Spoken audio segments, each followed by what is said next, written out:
July, everybody. I know one miserable prick that's probably not enjoying his Independence Day. A leading voice on the left declared on Twitter Wednesday the 4th of July was and always has been a shame. Always.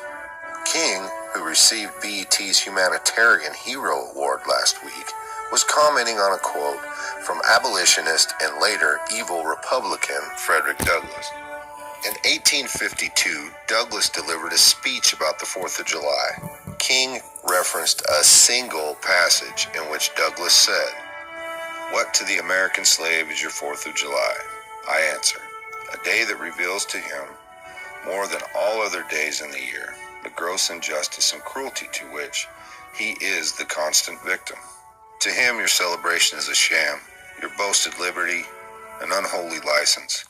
Your national greatness, swelling vanity, your sounds of rejoicing are empty and heartless. Your denunciations of tyrants, brass-fronted impudence. Your shouts of liberty and equality, hollow mockery. Your prayers and hymns, your sermons and thanksgivings, with all your religious parades, and solemnly are to him mere bombast, fraud, deception, empathy, and hypocrisy. A thin veil to cover up crimes which would disgrace a nation of savages. There is not a nation on the earth guilty of practices more shocking and bloody than are the people of these United States at this very hour." But of course, King left out the rest of the speech. Douglass began by praising the founding of the United States. He said, "The 4th of July is the first great fact in your nation's history, a very ring bolt in the chain of your yet undeveloped destiny. Pride and patriotism, not less than gratitude, prompt you to celebrate and to hold it in perpetual remembrance. I have said that the Declaration of Independence is the ring bolt to the chain of your nation's destiny. So indeed I regard it. The principles contained in that instrument are saving principles. Stand by those principles. Be true to them on all occasions, in all places, against all foes, and at whatever cost." Fellow citizens, I am not wanting in respect for the fathers of this republic. The signers of the Declaration of Independence were brave men. They were great men too, great enough to give fame to a great age. It does not often happen to a nation to raise, at one time, such a number of truly great men. The point from which I am compelled to view them is not certainly the most favorable, and yet I cannot contemplate their great deeds with less than admiration. They were statesmen, patriots, and heroes, and for the good they did and the principles they contended for, I will unite with you to honor their memory. After recounting the evils of slavery, Douglass reminded his audience that the Constitution did not in fact mention it.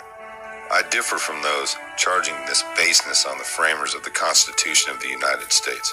Fellow citizens, there is no matter in respect to which the people of the North have allowed themselves to be so ruinously imposed upon as that of the pro-slavery character of the Constitution. In that instrument I hold, there is neither warrant, license, nor sanction of that hateful thing. But interpreted as it ought to be interpreted, the Constitution is a glorious liberty document. Read its preamble. Consider its purposes. Is slavery among them? Is it at the gateway?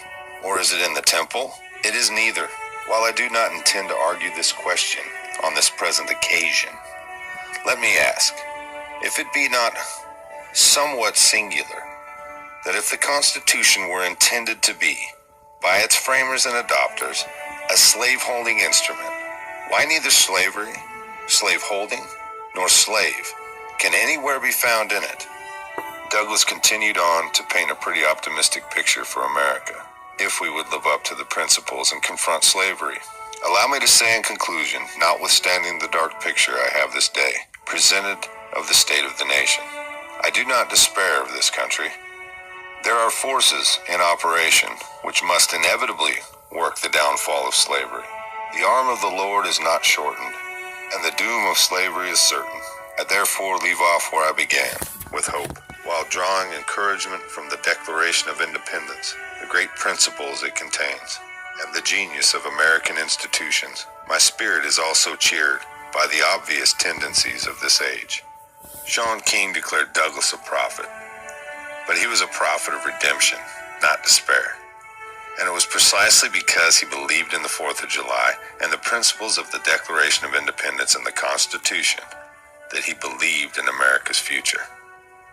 As for you, Mr. Shaun King, I'm fairly certain that if Mr. Douglas was alive today, see you try and twist his words, to use a term from back then, he would probably take your lily white ass behind the woodshed and tan your hide so good you couldn't sit for a week. What an evil prick you are, sir. You need serious help, not a platform. All right, folks, I want to thank you for watching. Hit that like button, subscribe if you haven't, and leave a comment down below. We'll see you next time. Nice.